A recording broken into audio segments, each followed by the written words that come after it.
Évangile de Jésus-Christ selon saint Luc, chapitre 12, du verset 8 au verset 12. Je n'ai pas pu t'écrire ces mots pour te dire ce qu'il me faut. Seigneur, j'ai trop de mots, je suis en faux.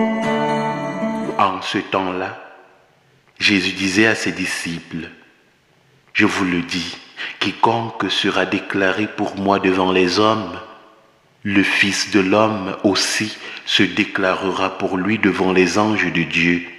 Mais celui qui m'aura régné en face des hommes sera régné à son tour en face des anges de Dieu.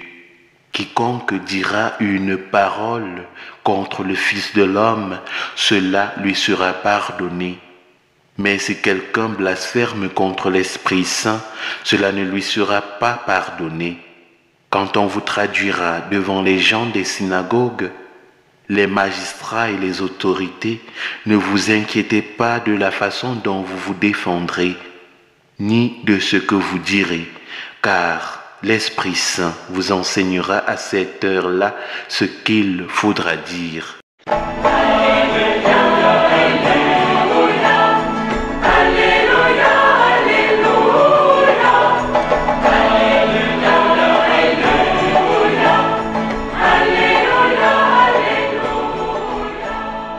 Frères et sœurs bien-aimés, bonjour. Dans l'évangile de ce jour, Jésus affirme, « Je vous le dis, quiconque se déclare pour moi devant les hommes, le Fils de l'homme aussi se déclarera pour lui devant les anges de Dieu. Mais celui qui m'aura régné en face des hommes sera régné en son tour en face des anges de Dieu. » Par ces paroles, Jésus avertit déjà ses disciples. Il a dit qu'ils devront faire face à la persécution. Ils devront faire face aux souffrances à cause de leur foi en Jésus. Mais en aucun cas, ils ne doivent régner le Christ. En aucun cas, ils ne doivent trahir leur foi. L'histoire de l'Église nous montre à quel point les chrétiens ont souffert. Les 300 premières années de l'Église ont été marquées par des persécutions violentes contre les chrétiens. Et l'une de ces persécutions était la persécution sous le règne de Trajan, qui a régné de 249 à 251. Pendant ce temps, beaucoup de chrétiens ont été appelés à régner leur foi, à régner Jésus, à adorer César et à adorer beaucoup d'autres dieux. Mais c'est aussi en cette période de l'histoire qu'on a vu des chrétiens courageux. Beaucoup ont préféré perdre leur propriété, être jetés en prison, envoyés en exil et même tués au lieu de régner Jésus. Ils se sont restés accrochés à leur foi. Bien sûr, quelques-uns ont abandonné leur foi, ont préféré l'argent, ont préféré les privilèges et beaucoup d'autres faveurs au lieu de souffrir pour le Christ. Mais malgré toutes les nombreuses persécutions que l'Église a subies, l'Église, au lieu de mourir, a fleuri davantage et a porté encore plus de fruits, confirmant cette parole de Tertullien. Le sang des martyrs est la semence des chrétiens. Mon frère, ma sœur, aujourd'hui nous ne sommes pas persécutés comme les premiers chrétiens. Beaucoup d'entre nous ne connaîtront pas la mort à cause de notre foi. Beaucoup d'entre nous ne seront pas jetés en prison à cause de notre amour pour Jésus et pour son Église. Beaucoup ne seront pas envoyés en exil. Mais cependant, dans notre vie de chaque jour, nous avons des souffrances à accepter et à affronter au nom de notre foi. Par exemple, si je travaille dans un bureau et tous mes collègues sont lancés dans la corruption et je décide d'être une personne vraie, alors immédiatement, ils vont se liguer contre moi et commencer à me saboter. Qu'est-ce que tu veux montrer? Tu es plus saint que qui? En ce moment, nous devons accepter ces souffrances au nom de Jésus. C'est ça que j'appelle le martyre goutte à goutte. Dans une famille, si nous nous convertissons et nous décidons de suivre Jésus, et que lors d'une réunion familiale, on demande à tous les membres de la famille de pratiquer des rites qui sont contre notre foi, que devons-nous faire?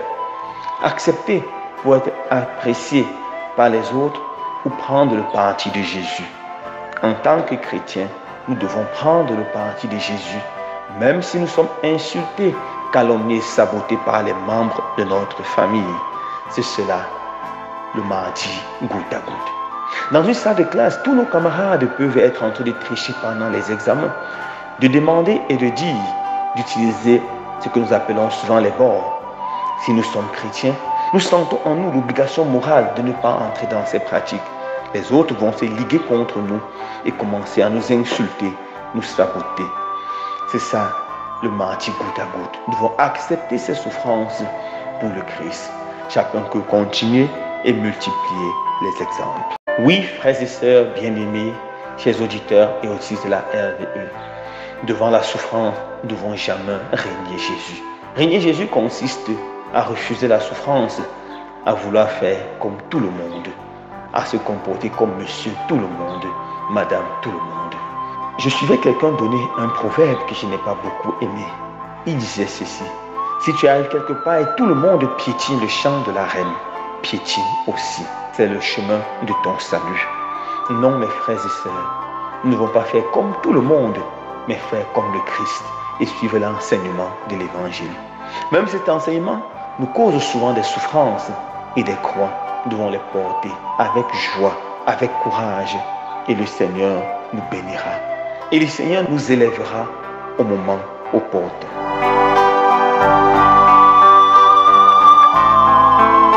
Seigneur Jésus, je voulais te dire merci pour les nombreux martyrs dont l'exemple nous stimule, nous encourage.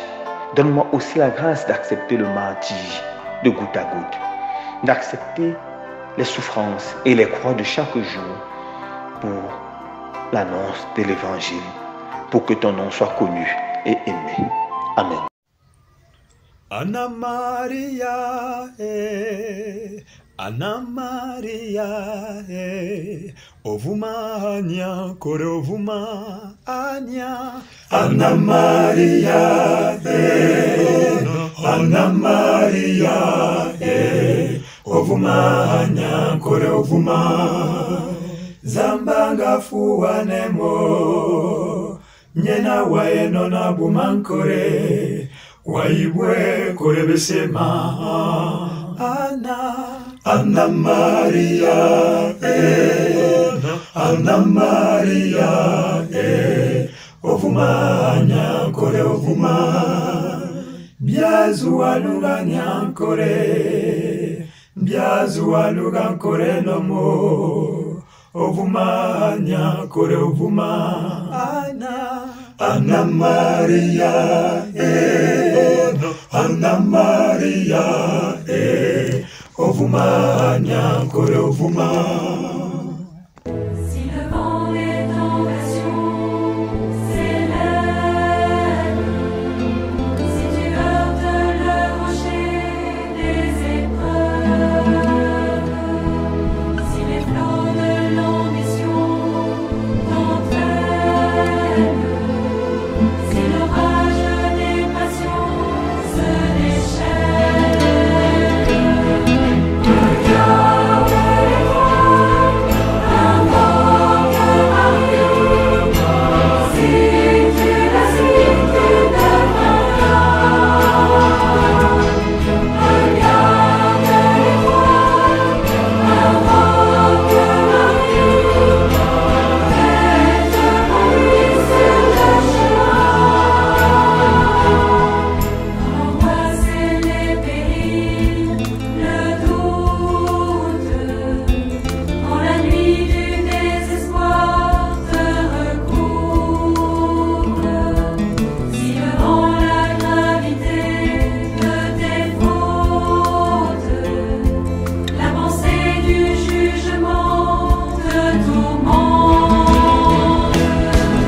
Regarde l'étoile, invoque Marie. Si tu la suis, tu deviendras. Regarde l'étoile, invoque Marie. Reste pour lui sur le chemin.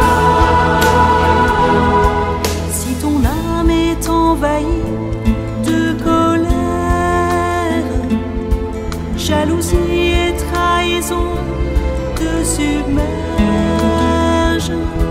si ton cœur est englouti dans le gouffre, emporté par les courants de tristesse,